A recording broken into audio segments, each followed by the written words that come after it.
کا مسئلہ، اس میں رات کو فیصلے ہوتے نہیں ہوتے، اور رات کا فیصلہ والا تو وہ بالکل ہی وہ ایسے ہی قول ہے، یعنی کچھ چیزیں اس میں بھی اختلافی ہیں نا. تو جو اختلافی مسائل ہوتے ہیں اس میں اگر ایک عالم اپنی رائے بیان کر رہا ہے تو آپ بے شک اس کی رائے سے اتفاق نہ کریں. کیا ہو گیا بھائی؟ اس کی رائے سے آپ بے شک اتفاق نہ کریں، لیکن اس پہ طنز کرنے کی آپ کو اجازت نہیں ہے. اسی کے بارے میں نے کلپ ریکارڈ کروایا تھا کہ صلاۃ و تسبیح پر جتنی بھی حدیثیں ہیں وہ سب ضعیف ہیں. سمجھ رہے ہیں؟ وہ سب کیا ہیں؟ بہت ضعیف ہیں، لیکن کثرت سے ہیں.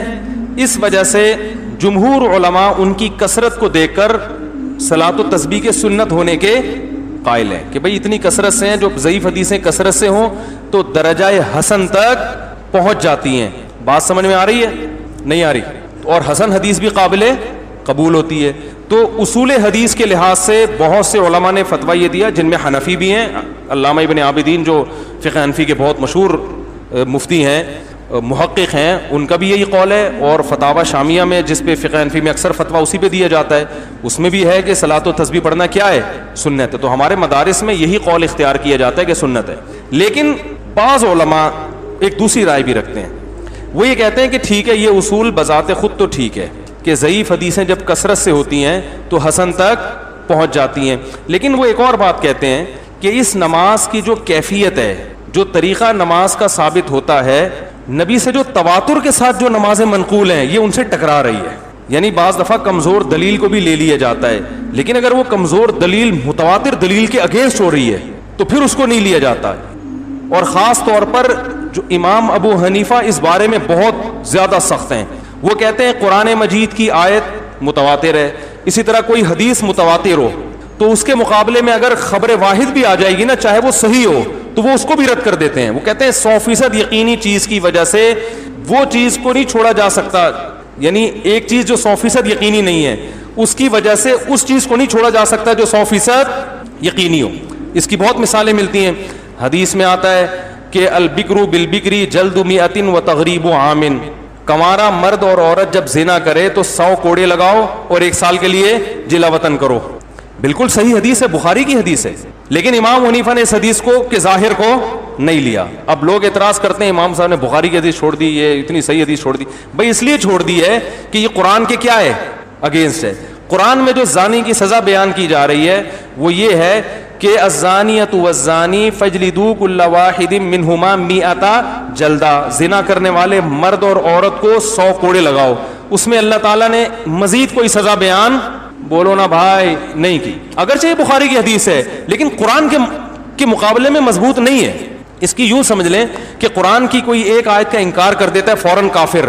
بخاری کی کسی حدیث کا انکار کر دے گا کافر نہیں ہوگا. گمراہ ہم ضرور کہیں گے، کافر نہیں ہوگا. تو اس لیے انہوں نے اس حدیث میں تعویل کی ہے، رد نہیں کیا. تعویل کا مطلب بھئی یہ سیاسی حکم ہے کہ 1 سال کے لیے جلا وطن کر دو، کیونکہ ایک ہی جگہ رہ کر عشق معاشقہ ہو گیا ہوگا، زنا کر رہے ہیں، ان کو ایک دوسرے سے دور کر دیں گے. تو اگر حاکم اور قاضی یہ سمجھتا ہے کہ ان کو جلا وطن کرنے سے فائدہ ہے، زنا چھوڑ دیں گے تو کرنا چاہیے، نہیں سمجھتا تو بعض دفعہ جلا وطن کرنے میں فائدے کے بجائے نقصان ہے. اس لیے کہ یہاں تو مقامی لوگ ہیں، جب انسان اجنبی جگہ پہ جاتا ہے تو برائی کی طرف قدم اور زیادہ. خاص طور پہ لڑکی کو جب جلا وطن کریں گے تو اس کے پاس کمانے کا اور کوئی ذریعہ نہیں ہوگا، وہ زنا ہی کو پیشہ بنا سکتی ہے. سمجھ میں آ رہی ہے بات؟ اب لوگ تو کہہ دیں گے بخاری کی حدیث، حنفی لوگ بخاری کی حدیث نہیں مانتے، بخاری کی حدیث او بھائی مانتے ہیں لیکن قرآن کو پہلے فوکس کرتے ہیں. لیکن بہت سے فقہا نے اس حدیث کو بھی لیا ہے، ان کے اپنے اصول ہیں، ہر فقیہ کا اپنا اصول ہوتا ہے اور سب صحیح ہے ہمارے نظر. لیکن امام حنیفہ کا اصول اس بارے میں بہت سخت ہے کہ جو متواتر احادیث سے اور قرآن سے جو چیز ثابت ہوگی تو اگر کوئی چیز اس کے اگینسٹ ہوگی تو اسی جیسی پاورفل ہونی چاہیے، ورنہ اصول یہ ہے کہ وہ اس کو رد کر دیتے ہیں. تو صلاۃ و تسبیح والی جو نماز ہے اس سے بعض دفعہ ایسی چیزیں ہوتی ہیں جس سے عام نمازوں میں سجدہ سہو واجب ہو جاتا ہے. مثلا نبی صلی اللہ علیہ وسلم سے تواتر کے ساتھ جو نماز منقول ہے اس میں کیا ہے کہ تلاوت اور رکوع میں وقفہ، بولتے کیوں نہیں ہونا چاہیے. صلاۃ و تسبیح میں ہر رکعت میں وقفہ ہوتا ہے. تو یعنی ایک ایسا عمل جس سے عام نمازوں میں سجدہ سہو واجب ہو رہا ہے، اتنا ناپسندیدہ عمل ہے، اور وہی اس مکروہ عمل کا ارتکاب آپ کس میں کر رہے ہیں؟ صلاۃ و تسبیح میں. تو چونکہ مکروہ عمل کا ارتکاب کر رہے ہیں تو اس کے لیے وہ کہتے ہیں، یعنی اصول کہتے ہیں کہ دلیل اسی جیسی پاورفل ہونی چاہیے.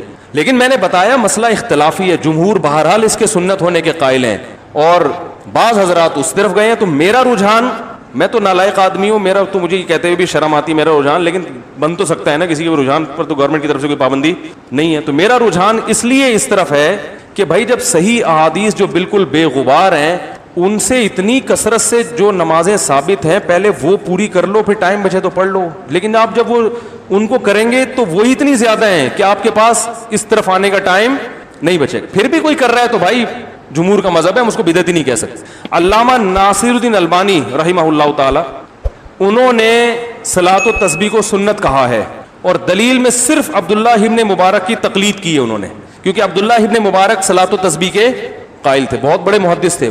تو علامہ البانی نے کہا ہے کہ انہوں نے, یعنی ان کا یہ رائے ہے کہ عبداللہ ابن مبارک جیسا محدث جب ایک نماز کو افضل قرار دے رہے ہیں تو وہ غلطی پہ, ان کی بات کا میں حاصل بیان کو, تقلیدی ہے نا یہ.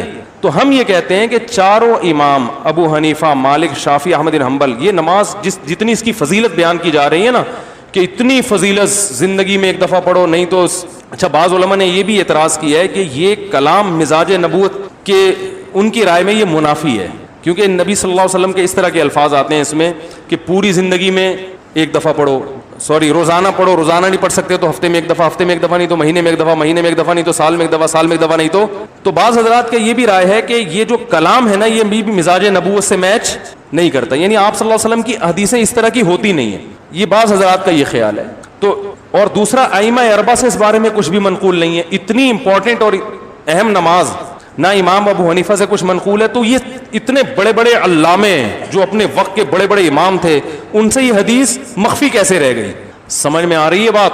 اور امام احمد بن حنبل جیسے جو امام بخاری کے استاذ ہیں, انہوں نے بھی صلاۃ التسبیح کو کی روایات پہ رد کیا ہے. تو اتنے بڑے بڑے ائمہ جو بڑے بڑے محقق ہیں, ان سے یہ حدیثیں مخفی کیسے رہ گئیں؟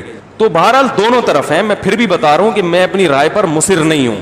کوئی صلاۃ التسبیح کا مجھ سے پوچھتا ہے تو میں عمومی طور پر اس کو وہی فتویٰ بتاتا ہوں جو جمہور کا ہے, کیونکہ امت کو مزید اختلاف میں نہیں ڈالنا. لیکن یہ چونکہ کسی نے پوچھا تھا تو جب ایک دفعہ زبان سے بات نکل جائے تو پھر تو بھگتو صحیح ہے نا, ورنہ میں نے 15 سال یہ مسئلہ کبھی ممبر سے بیان نہیں کیا. بھئی عوام چلو عبادت ہی کر رہی ہے, جمہور کے قول پر عمل کر رہی ہے, کرتی رہے, یہ کوئی اتنے بڑے مسائل نہیں ہیں کہ ایک نئی جنگ چھڑ جائے. لیکن وہ ہو گئی, وہ زبان سے نکل گیا تو پھر اس پہ توپوں کا رخ دھاڑ ٹھیاؤ پوری فائرنگ ہو رہی ہے. یہ دیوبندی نہیں ہے, یہ یوں نہیں ہے, تو یہ فلانا نہیں ہے, تو یہ یوں نہیں ہے, تو یہ حنفی نہیں ہے, کوئی پتہ نہیں کیا کیا بنا دیا مجھے. تو اتنا بڑا مسئلہ نہیں ہے, پڑھ لیں ٹھیک ہے نا. میں نہیں پڑھتا, مجھے گن پوائنٹ پہ کسی کا باپ بھی نہیں پڑھا سکتا ٹھیک ہے نا. اگر میری رائے تبدیل ہوگی تو میں پڑھ لوں گا. باقی جو پڑھ رہا ہے تو میں اس کو بدعتی بھی نہیں کہتا, کیونکہ دونوں طرف علماء ہیں. مجھے کیوں نہیں پڑھا سکتا؟ اس لیے کہ میرا اپنا مزاج ہے کہ یار جب وہ دوسری روایت اتنی کثرت سے ہے. تو ہمارے حضرت مفتی رشید احمد صاحب رحمہ اللہ بھی بہت, مفتی تقی عثمانی صاحب کے استاذ تھے. اچھا, مجھے لوگ بھی یہ بھی کہتے ہیں اس کا اپنا تفرد ہے, میرا تفرد نہیں ہے بھائی, میں کون ہوتا ہوں؟ بڑے بڑے علماء اس کے قائل رہے ہیں. تو ہمارے شیخ مفتی رشید احمد صاحب جو دارالعلوم کرنگی میں شیخ الحدیث تھے, حضرت مفتی تقی عثمانی صاحب, مفتی رفیع الرحمانی صاحب نے حضرت سے 8 سال پڑھا ہے. وہ خود بہت بڑے عالم تھے, ان کی بھی یہی رائے تھی کہ وہ بھی صلاۃ التسبیح کے قائل بولو بھائی نہیں تھے. بلکہ وہ تو یہ کہتے تھے کہ میں نے جو 50-60 سال صلاۃ التسبیح پڑھی ہے تو میرا دل چاہتا ہے کہ میں یہ نمازیں لوٹا لوں, کیونکہ وہ سدہ صاحب واجب ہو رہا تھا نا. ان کی رائے تھی, لیکن وہ بھی اس پہ اصرار نہیں کرتے تھے, بلکہ وہ اسی طرح مسئلہ بتاتے تھے کہ بھائی دونوں طرف علماء ہیں, اپنی رائے میں وہ مضبوط تھے, بتاتے ایسے تھے بھائی وہ بھی رائے ہے اور یہ بھی رائے ہے, تو جو جس رائے پر عمل کرے. تو اگر آپ کو ان علماء کی رائے صحیح لگتی ہے تو بے شک ان کی رائے پر عمل کریں. صلاۃ التسبیح پڑھنے والے کو بدعتی نہیں کہا جائے گا, سمجھ رہے ہیں. لیکن میرا بھی اتنا لمبا ریکارڈ کرانے کا مقصد یہ تھا کہ آپ جس رائے پر بھی عمل کریں, اللہ کا واسطہ رائے کے اختلاف کی برداشت کی قوت پیدا کریں اپنے اندر. یہ نہیں کہ آپ کی رائے کے خلاف اگر کوئی جا رہا ہے تو توپ سے اس کو اڑا دیں, آپ کسی کام کا چھوڑیں ہی نہیں, آپ اس کے بیان مت سنو, یہ تو الگ ہی نیا فرقہ لے کے آ رہا ہے. کوئی نیا فرقہ نہیں ہے, یہ اختلاف چلتے رہتے ہیں ہمیشہ سے. ابن تیمیہ رحمہ اللہ بھی قائل نہیں تھے, وہ ٹھیک ہے وہ بہت ساری چیزوں کے قائل نہیں تھے جو بالکل, بعض چیزیں تو ایسی جو اجماع سے بھی ہٹ کر ہیں, لیکن بہرحال وہ ایک بڑے عالم تھے وہ بھی. تو اس لیے چلتا ہے مارکیٹ میں. کیا ہے ہمارا مسئلہ؟ خدا کی قسم یہ نہیں ہے کہ کسی سے دلیل میں غلطی ہو جائے. ہمارا مسئلہ یہ ہے کہ ہماری قوم میں رائے کے اختلاف کو برداشت کرنے کی طاقت. ہمارا مسئلہ رفع الیدین کا نہیں ہے. صحابہ میں رفع الیدین والے بھی تھے, رفع الیدین نہ کرنے والے بھی, لیکن پھڈے بازی بولو بھائی نہیں تھی. تو ہمارا جو مسئلہ ہے نا کہ بس میری رائے پہ اڑ جائے کہ میں ہی صحیح ہوں باقی سارے کیا ہیں غلط ہیں. تو نہ میں صلاۃ و تسبیح پڑھنے والوں کے بارے میں ایسی رائے رکھتا ہوں, تو نہ آپ میرے بارے میں ایسی رائے کریں. زیادہ زیادہ ہمارے حضرت بعض دفعہ یہ بھی کہتے تھے کہ جب کوئی, اچھا یہ بھی یاد رکھیں تقلید مجتہد کی ہوتی ہے, مجتہد کے علاوہ کسی اور کی تقلید نہیں ہوتی کہ کسی نے بھی کچھ بھی لکھ دیا. امام و حنیفہ اور یہ جو امام شافعی, تو ان کی تو اس لیے ہوتی ہے کہ یہ بہت بڑے محقق تھے, یہ تو ہماری سوچ سے بہت انہوں نے تابعین تبع تابعین کا دور دیکھا ہے.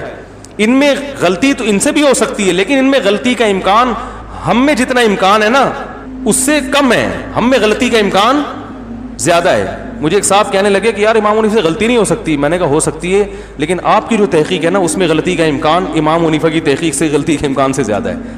100% تو اجتہادی مسائل میں کوئی بھی رائے قائم نہیں کی جا سکتی کہ کون صحیح ہے کون غلط ہے, امکان ہی کی بیس پہ چل رہا ہے کہ کس میں امکان زیادہ ہے کس میں نے کہا ان میں کم ہے آپ میں زیادہ ہے. تو امام حنیفہ کے بعد جو لوگ ہیں, تو پھر کوئی جو مفتی ہو جو خود تحقیق کر سکتا ہو, اس کے لیے پھر ہر ایک کے قول کو بالکل ہی جو ہے نا وہ, تبھی ایسا ہوتا ہے. بہت سارے اقوال ہیں شامیہ میں ہیں جن پہ فتویٰ نہیں دیا جاتا, تو یہ چلتا ہے مارکیٹ میں, سب چلتا ہے, تو اس میں زیادہ ٹینشن لینے کا نہیں ہے. بولے یہ بھی ٹھیک ہے. اور زیادہ زیادہ بول دیں مفتی صاحب کا تفرد ہے, کیا بول دیں, بولے وہ صاحب کہ اپنے مفتی صاحب کبھی کبھی سٹیا جاتے ہیں. یہ کمنٹ کر لیں یار مفتی صاحب بہت اچھے ہیں, بہت اچھا بیان کرتے ہیں, کبھی کبھار پٹری سے اتر جاتے ہیں. اتنا لکھ دیں تو بھی مجھے کوئی تکلیف نہیں ہوگی. اس دفعہ صلاۃ و تسبیح کے معاملے میں مفتی صاحب پٹری سے اتر گئے ہیں, بس اتنا بول دیں چلے گا. بھائی کوئی بھی پٹری سے کسی بھی وقت ٹرینیں اترتی ہیں, ہمارے جہاز اتر جاتے ہیں, اترنا رن وے پر ہوتا ہے, بنگلے میں جا کے اترتے ہیں. تو مفتی صاحب نہیں پٹری سے اتر سکتے, تو بول دیں بھائی پٹری سے اتر گئے. لیکن یہ کہ یہ اسلام سے ہی خارج ہو گئے ہیں اور یہ اہل سنت سے خارج ہو گئے ہیں, یہ تو پاگل ہو گیا ہے, اس کا تو دماغ خراب ہو گیا ہے, یہ پھر تھوڑا یہ آپ پٹری سے. قرآن کہہ رہا ہے اقیم الصلاۃ لدلوک الشمس. پیچھے قرآن نے تذکرہ کیا کہ رسول اللہ صلی اللہ علیہ وسلم پر اتنا زیادہ مشرکین کا دباؤ ہے کہ قرآن کہتا ہے کہ اگر ہم آپ کو ثابت قدم نہ رکھتے تو آپ بھی ان کی طرف مائل ہو جاتے. تو ظاہر ہے بہت سخت دباؤ اور جبر ہے آپ کے اوپر, تو ایسے موقع پہ ایسا کام کرنے کی ضرورت ہے جس سے آپ کو ثابت قدمی ملے اور اللہ کا قرب حاصل ہو. تو اس کا سب سے بہترین طریقہ قرآن کہتا ہے نماز ہے. یعنی اے نبی صلی اللہ علیہ وسلم آپ نماز کو مضبوطی سے تھامیے تاکہ آپ کو ثابت قدمی ملے, آپ کو اللہ کا قرب ملے. کیونکہ جس اللہ کے لیے کام کیا جا رہا ہے نا, جب تک اس اللہ سے رشتہ مضبوط نہیں ہوگا تو اس کام میں آپ ثابت قدم نہیں رہ سکتے. اور اللہ سے رشتہ مضبوط کرنے کا سب سے بڑا ذریعہ نماز ہے. اس لیے قرآن کہتا ہے اقیم الصلاۃ, آپ نماز قائم کیجئے, لدلوک الشمس, سورج کے ڈھلنے کے وقت. سورج کب ڈھلتا ہے؟ جب بالکل بلندی پہ جا کے ڈھلنا شروع ہوتا ہے تو ظہر کا وقت شروع ہوتا ہے. الی غسق اللیل, رات کے اندھیروں تک. یعنی اس میں 4 نمازیں آ گئیں. سورج جب ڈھلتا ہے نا بالکل بلندی پر ہوتا ہے, تھوڑا سا ڈھلتا ہے ظہر کا وقت, مزید ڈھلان پیدا ہوتی ہے عصر کا وقت, مزید ڈھلتا ہے مغرب کا وقت, اور پھر الی غسق اللیل, سورج تو غائب ہو جاتا ہے مغرب کے بعد, پھر رات کے اندھیرے میں یعنی عشاء کا وقت. وقرآن الفجر, اور فجر کے وقت میں, فجر کے تلاوت کے وقت میں. تو قرآن میں اشارہ کر دیا کہ اصل تلاوت کا وقت ہے ہی فجر کا. آج بعض اماموں کو ہم نے دیکھا فجر میں بڑی مختصر تلاوت کرتے ہیں, یہ بالکل غلط ہے. سنت ہے فجر میں طوال مفصل, یعنی سورہ حجرات سے لے کے سورہ بروج تک کی جو لمبی لمبی صورتیں ان کو تلاوت کیا جائے. تو فجر کے قرآن کے وقت بھی آپ نماز قائم کیجئے. ان قرآن الفجر, بے شک فجر کا جو قرآن ہے, فجر میں جو تلاوت ہے, کانا مشہودا, اس میں حاضر ہوتے ہیں. کون حاضر ہوتے ہیں؟ حدیث سے پتہ چلتا ہے فرشتے. فجر کا وقت اتنا مبارک وقت ہے جب اس میں امام صاحب قرات کرتے ہیں اور لوگ ہاتھ باندھ کے پیچھے امام کی قرات سنتے ہیں. ایک خاص سکینت نازل ہوتی ہے اللہ کی طرف سے, اور فرشتے بھی اس تلاوت میں نازل ہوتے ہیں. صحیح حدیث سے یہ بات ثابت ہے کہ فرشتے جو تبدیل ہوتے ہیں نا, ان کے آنے جانے کا وقت اور فجر اور عصر میں ہے. وہ جو فجر میں فرشتے آتے ہیں انسان کی حفاظت کے لیے, لہو معقبات من بین یدیہ ومن خلفہ یحفظونہ من امر اللہ. بہت ساری مخلوق اس کائنات میں ایسی ہے جہاں تک سائنس نہیں پہنچی, اور ہو سکتا ہے قیامت تک پہنچ ہی نہ سکے. وہ انسان کی عقل سے بالاتر ہے وہ مخلوق, اور یہ بھی ممکن ہے پہنچ جائے سائنس ترقی کر کے. وہ مخلوق انسان کو نقصان پہنچانے کی کوشش کرتی ہے. تو اس مخلوق سے بچانے کے لیے, جن میں جنات ہیں سر فہرست, ان سے بچانے کے لیے اللہ نے فرشتوں کا انتظام کیا ہے. تو حدیث میں آتا ہے صبح و شام, قرآن سے بھی یہ بات ثابت ہے, صبح و شام فرشتوں کی باریاں چینج ہوتی ہیں اور وہ ہماری حفاظت کے لیے اللہ کی طرف سے متعین ہوتے ہیں. تو ان کی جو حاضری ہے ان فرشتوں کی, وہ فجر کے وقت میں ہوتی ہے. اور یہ بھی حدیث سے ثابت ہے کہ بہت سے فرشتے صرف تلاوت سننے کے لیے زمین پہ اترتے ہیں. تہجد کے بارے میں حدیث میں آتا ہے کہ جب کوئی شخص تہجد میں قرآن کی تلاوت کرتا ہے تو فرشتے آنا شروع ہوتے ہیں اور اس کے جو ہے نا لبوں پہ اپنے منہ کو رکھ لیتے ہیں اس کی تلاوت کو چکھنے کے لیے. اتنا فرشتوں کو لطف محسوس ہوتا ہے تہجد کی تلاوت میں. اور پھر وہ تانتا بناتے بناتے جو ہے نا ایک دوسرے پہ سوار ہوتے ہوتے آسمان کی بلندیوں تک پہنچ جاتے ہیں. تو فجر کی نماز میں بھی یہ فضیلت ہے. تو آگے اللہ فرماتے ہیں کہ اللہ نے فجر کی نماز کی فضیلت کو بیان کیا. آگے اللہ فرماتے ہیں وَمِنَ اللَّيْلِ، یہ تو 5 نمازیں ہو گئیں، یہ تو ساری امت پہ فرض ہیں، لیکن رات کے کچھ حصے میں فَتَہَجَّدْ بِهِ کا مطلب اس حصے میں آپ نے تہجد پڑھنی ہے. نافلۃ لک، اے محمد صلی اللہ علیہ وسلم، یہ آپ کے لیے اضافہ ہے. کیا مطلب؟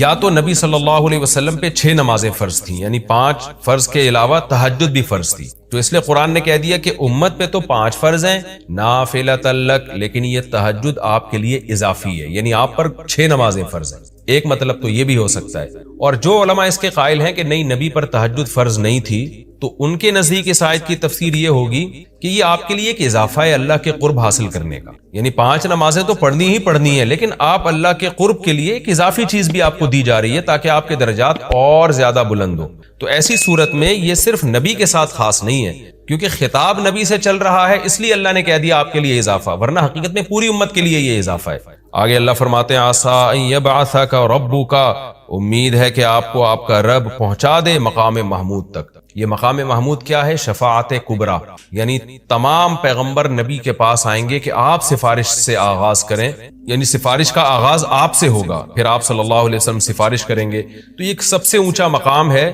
جو اللہ قیامت کے دن رسول اللہ صلی اللہ علیہ وسلم کو دے گا، اور جس سے آپ کی تمام پیغمبروں پر فضیلت ثابت ہو جائے گی کہ جب تک آپ کی طرف سے شفاعت کی ابتدا نہیں ہوگی کوئی اور پیغمبر سفارش نہیں کریں گے. تو اللہ نبی صلی اللہ علیہ وسلم کو تسلیاں دے رہا ہے کہ یہ مشرکین کا جو آپ پہ اوپر بے پناہ دباؤ ہے، جبر ہے، آپ اس میں تسلی رکھیے، آپ نماز قائم کریں اور تہجد کی پابندی کریں. اللہ نے آپ کو بہت بڑا آگے چل کے مقام دینا ہے. تو چونکہ نبی صلی اللہ علیہ وسلم بھی بشر تھے نا، مشرکین کے دباؤ کی وجہ سے آپ بھی ایک پریشانی میں آتے تھے، تو اس لیے اللہ آپ کو ثابت قدم رکھنے کے لیے آپ صلی اللہ علیہ وسلم کو یہ خوشخبریاں سنا رہا ہے کہ آپ نے اپنا اس عمل کو فوکس کرنا ہے، نماز اور تہجد کو، تاکہ آپ کا اللہ سے قرب رہے. اور اللہ آپ کو خوشخبری دے رہا ہے کہ امید ہے آپ کا رب آپ کو بہت بڑے مقام تک پہنچا دے. رہا مسئلہ مشرکین کی دھمکیوں کا کہ یہ پوری کوشش کر رہے ہیں کہ آپ کو مکہ سے نکال دیں، تو ہم نے تو بتا دیا کہ یہ خود بھی نہیں پنپ پائیں گے، لیکن آپ نے اللہ سے کیا دعا مانگنی ہے؟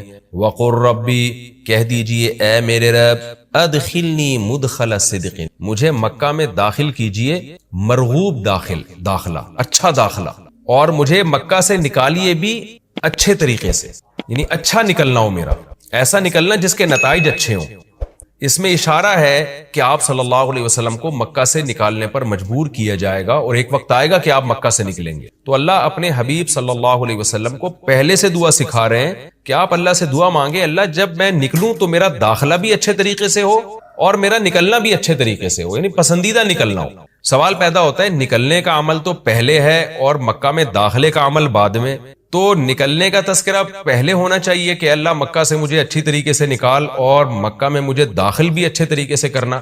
تو داخلے کا تذکرہ پہلے کیوں؟ تو اس میں بلاغت کا ایک نقطہ ہے کہ پیغمبر کا بنیادی مقصد وہ ہدف ہے جو پیغمبر دنیا میں لے کے آئے ہیں، تو اس کی آغاز تو مکہ سے کرنا ہے جس میں آپ کو بھیجا گیا، جو ابراہیم علیہ السلام کا شہر ہے، جہاں بیت اللہ ہے، اسلام کا مرکز تو اس جگہ سے بننا ہے. تو اس جگہ سے اگر نکالنا ہی مقصد ہے تو یہ جگہ تو رہ گئی نا پھر جو ابراہیم علیہ السلام کا مرکز اور ابراہیم علیہ السلام کی دعائیں تھیں. تو اس لیے اصل مقصد تو یہ کہ مکہ میں داخل میں اچھے طریقے سے ہوں، جو پیغمبر کا مقصد تھا دنیا میں آنے کا، مکہ فتح کر کے داخل ہوں، یہاں مجھے غلبہ ملے، اور یہاں میرا جب داخلہ ہو تو ایسا داخلہ جس کو میں پسند کروں. یہ جو ابھی میں مکہ میں کہیں سفر سے جا کے واپس آتا ہوں، یہ داخلہ وہ داخلہ نہیں ہے جو میں چاہتا ہوں. تو چونکہ مکہ سے نکلنا مقصد نہیں ہے، نکالا اس لیے جا رہا ہے تاکہ داخلہ ایک طاقت کے ساتھ ہو اور اچھے طریقے سے داخلہ ہو، اس لیے اس داخلے کا تذکرہ پہلے کیا جا رہا ہے. ہاں وہ داخلہ اس وقت تک ممکن نہیں ہے جب تک مکہ سے ایک دفعہ آپ کا خروج نہ ہو، تاکہ مدینہ میں ریاست بنے اور آپ 10,000 کا لشکر لے کر فاتحانہ انداز سے مکہ میں داخل ہوں، اور جس مقصد کے لیے اللہ نے آپ کو بھیجا تھا وہ مقصد پورا ہو. تو وہ مقصد نکلے بغیر پورا ہو نہیں سکتا، اس لیے نکلنے کا تذکرہ کر دیا. ورنہ اصل مقصد تو یہ ہے کہ اللہ میں مکہ سے نکلنا نہیں چاہتا، میں مکہ میں داخلہ چاہتا ہوں. داخلہ ایسا ہونا چاہیے مدخل صدق، سچا مرغوب داخلہ ہونا چاہیے. چنانچہ اللہ نے آپ کی دعا قبول کی، اور جب نبی مکہ میں داخل ہوئے نکلنے کے بعد تو کیسا بہترین آپ نے کا داخلہ ہوا کہ 10,000 کا لشکر لے کر آپ گئے اور مشرکین مکہ آپ سے معافی کی بھیک مانگ رہے تھے. تو یہ مکی آیتیں اس وقت تو ظلم کے پہاڑ توڑے جا رہے تھے، لیکن پیغمبر سے اس طرح کی دعائیں کروائی جا رہی تھیں. وَأَخْرِجْنِي مُخْرَجَ صِدْقٍ، اور اللہ مرغوب نکلنا ہو، یعنی جب میں نکلوں تو بھی میرا اچھا ٹھکانہ ہو. چنانچہ آپ کا نکلنا بھی بڑا اچھا ہوا کہ پورا مدینہ آپ کے استقبال میں کھڑا ہوا تھا. اور طلع البدر علینا من ثنیۃ الوداع، یہ جو ترانے ہیں یہ مدینہ کی بچیاں آپ کے استقبال میں پڑھ رہی تھی. تو آپ کا نکلنا بھی اچھا ہوا، یعنی مدینہ میں داخلہ جو مکہ سے نکل کے، اور پھر جو مکہ میں آنا وہ تو اس سے بھی زیادہ عزت اور شان کے ساتھ ہوا. وَاجْعَلْ لِي مِن لَّدُنْكَ سُلْطَانًا نَصِيرًا، اور اللہ تو بنا دے میرے لیے اپنے پاس سے زبردست طاقت جس میں میری مدد ہو، غلبہ دے دے مجھے مشرکین پر. یہ بھی مستقبل کی دعا ہے جو ان حالات میں نبی سے منگوائی جا رہی ہے، اور اللہ نے آپ کی ساری دعاؤں کو قبول کیا. سلطان نصیر بھی دے دیا آپ کو، غلبہ بھی دے دیا مکہ پہ، ایسا غلبہ جس میں اللہ کی مدد تھی اور وہ کمزور غلبہ نہیں تھا. طاقتور غلبے کو سلطان کہا جاتا ہے. اور مدینہ میں جانا بھی آپ کا پسندیدہ ہوا اور مکہ میں آنا بھی آپ کا پسندیدہ ہوا. اور اے نبی آپ یہ بھی کہہ دیجئے جاء الحق، حق آ چکا ہے، وزہق الباطل، اور باطل فنا ہو چکا ہے. حالانکہ جس وقت یہ دعا منگوائی جا رہی تھی باطل فنا نہیں ہوا تھا، لیکن ماضی سے جب کسی چیز کو تعبیر کیا جاتا ہے تو یہ بتانے کے لیے گویا یہ کام ہو چکا ہے، حالانکہ ہوا نہیں، ہوگا. لیکن نبی کی زبان سے نکلوایا جا رہا ہے کہ آپ مشرکین میں اعلان کر دیں کہ بس یہ کام ہو چکا ہے، حق آ گیا، باطل ختم. اور یعنی ہوگا تو فیوچر میں، لیکن گویا ابھی ہو چکا ہے. اتنا یقینی ہے کہ میں تمہیں اس کی پہلے سے خبر دے چکا ہوں کہ باطل اب پنپنے نہیں پائے گا کیونکہ حق اب آ چکا ہے. ان الباطل کان زہوقا، اور باطل تو ہے ہی فنا ہونے والی چیز. جب حق آتا ہے تو باطل فنا ہو جاتا ہے. نبی صلی اللہ علیہ وسلم جب مکہ مکرمہ میں داخل ہوئے نا تو آپ بتوں کو چھڑیوں سے گراتے تھے، چھڑی سے مکہ میں داخل ہو کے 360 بت کو ایک ایک کر کے چھڑی مارتے تھے اور وہ بت الٹے لڑکتے تھے. تو آپ اس موقع پر یہ آیت پڑھ رہے تھے کہ جاء الحق وزہق الباطل ان الباطل کان زہوقا. کیا کیفیات بنتی ہوں گی صحابہ کی اور پیغمبر کی اس وقت کہ جو خوشخبری ان کو 13 سال پہلے دی گئی تھی، کئی سال پہلے دی گئی تھی اور یقینی دی گئی تھی کہ یہ ہو چکا، تو اللہ نے اپنی آنکھوں سے دکھا دیا کہ کیسے بتوں کو بیت اللہ سے نکالا جا رہا ہے اور اللہ کے گھر کو کیسے شرک سے پاک کیا جا رہا ہے. وَنُنَزِّلُ مِنَ الْقُرْآنِ مَا هُوَ شِفَاءٌ وَرَحْمَةٌ لِّلْمُؤْمِنِينَ، اور قرآن کہہ رہے ہیں ہم قرآن نازل کرتے ہیں جس میں مومنین کے لیے شفا ہے. یعنی اے نبی آپ کی تسلی کے لیے اور بھی ہم بتائیں آپ کو کہ ہم یہ جو آیتیں نازل کر رہے ہیں نا اس میں مومنین کو بھی شفا مل رہی ہے، ان کی اصلاح ہو رہی ہے شرک سے اور برے عقیدوں سے، اور مسلمانوں کے لیے یہ رحمت ہے، ان کو تسلیاں بھی مل رہی ہیں. وَلَا يَزِيدُ الظَّالِمِينَ إِلَّا خَسَارًا، اور ظالمین کے خسارے میں اضافہ ہو رہا ہے کیونکہ ظالمین اس پر عمل نہیں کر رہے، حجت تمام ہو رہی ہے. وَإِذَا نَمْنَا عَلَى الْإِنسَانِ أَعْرَضَ وَنَأَىٰ بِجَانِبِهِ، قرآن کہتے ہیں ہم جب انسان پر احسان کرتے ہیں تو وہ اعراض کرتا ہے اور اپنے پہلو کو ہٹا دیتا ہے. نعمت ملنے کے بعد بجائے اللہ کے قریب ہونے کے اللہ سے دور ہوتا ہے. وَإِذَا مَسَّهُ الشَّرُّ، اور جب انسان کو کوئی مصیبت پہنچتی ہے كَانَ يَئُوسًا، تو مایوس ہونے لگتا ہے. یعنی انسان کے بارے میں شکایت کی جا رہی ہے کہ اس کا اللہ پر ایمان نہیں ہے. پیغمبر کا مقصد ہے اللہ سے جوڑنا. تو یہ جو مشرکین ہیں جو اللہ کو نہیں مانتے، یہ خوشیوں میں بھی اللہ کو بھولتے ہیں اور غم میں بھی اللہ کو بھولتے ہیں، اسباب کو دیکھتے ہیں. لہٰذا جب اسباب کو آپ دیکھتے ہو اور پریشانی آتی ہے تو اسباب بتا رہے ہوتے ہیں پریشانی دور نہیں ہو سکتی، تو مایوس ہونے لگتے ہیں، ڈپریشن میں جاتے ہیں. اور جب خوشی آتی ہے تو اپنا کمال سمجھتے ہیں، لہذا اترانے لگتے ہیں اور خدا سے دور ہو جاتے ہیں. تو اے نبی ان سے کہہ دیجئے کل یعمل علی شاکلتہ، ہر شخص اپنی نیچر کے مطابق عمل کر رہا ہے. اچھے لوگ کیا کرتے ہیں کہ جب انہیں خوشی ملتی ہے تو شکر ادا کرتے ہیں، اور غم آتا ہے تو مایوس نہیں ہوتے، ان کو پتہ ہے غم اللہ دور کر سکتا ہے. فَرَبُّكُمْ أَعْلَمُ، تمہارا رب خوب جانتا ہے بِمَنْ هُوَ أَهْدَىٰ سَبِيلًا، کون ان دونوں فریقوں میں سیدھے راستے پر چل رہا ہے. جو غموں میں مایوس ہو اور خوشیوں میں اترانے لگے، خدا سے دور ہو جائے، وہ گمراہی والے راستے پر ہے. اور جو خوشیوں میں اللہ کے قریب آئے، شکر ادا کرے، اور غموں میں بھی اللہ کے قریب آئے کہ غم کو اللہ ہی دور کر سکتا ہے، مایوس نہ ہو، یہ سیدھے راستے پر ہے. اللہ خوب جانتا ہے کون سیدھے راستے پر ہے، یعنی اس میں اللہ نے اشارہ دے دیا کہ یہ لوگ سیدھے راستے پر ہے، تو ہمیں ایسا بننا چاہیے.